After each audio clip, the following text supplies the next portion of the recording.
નમસ્કાર મિત્રો, મારી પીઆર ગુજરાતી ચેનલમાં તમારું સ્વાગત છે। મિત્રો, અત્યારે ભૂકંપને લઈને એક મોટા સમાચાર સામે આવી રહ્યા છે। રવિવારે જાપાનમાં બે શક્તિશાળી ભૂકંપના આંચકા અનુભવાયા હતા।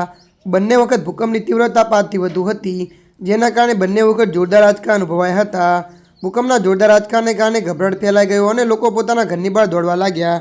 જો કે અત્યાર સુધી મળેલી માહિતી મુજબ કોઈ જાનમાલના નુકસાનના સમાચાર નથી અને સુનામીની કોઈ ચેતવણી જારી કરવામાં આવી નથી, પરંતુ લોકો ગભરાટમાં છે। લોકોને સતર્ક રહેવાની સૂચના આપવામાં આવી છે। એવું કહેવામાં આવી રહ્યું છે કે ભૂકંપનું કેન્દ્ર 39 કિલોમીટરની સીસરી ઊંડાઈ હતું। સીસરા ભૂકંપ સામાન્ય રીતે પૃથ્વીના ઊંડાણમાં આવતા ભૂકંપ કરતાં વધુ શક્તિશાળી હોય છે, તેથી આ ભૂકંપ વધુ તીવ્રતાથી અનુભવાયો અને લોકો ગભરાઈ ગયા હતા। ત્યારે મિત્રો, અત્યારની આ મોટી ખબર મળી રહી છે। ત્યારે મિત્રો, હાલ માટે આટલું। મળીશું નવી અપડેટ સાથે। જો તમને અમારો વિડીયો પસંદ આવે, લાઇક, શેર અને સબસ્ક્રાઈબ કરી નાખજો। ધન્યવાદ।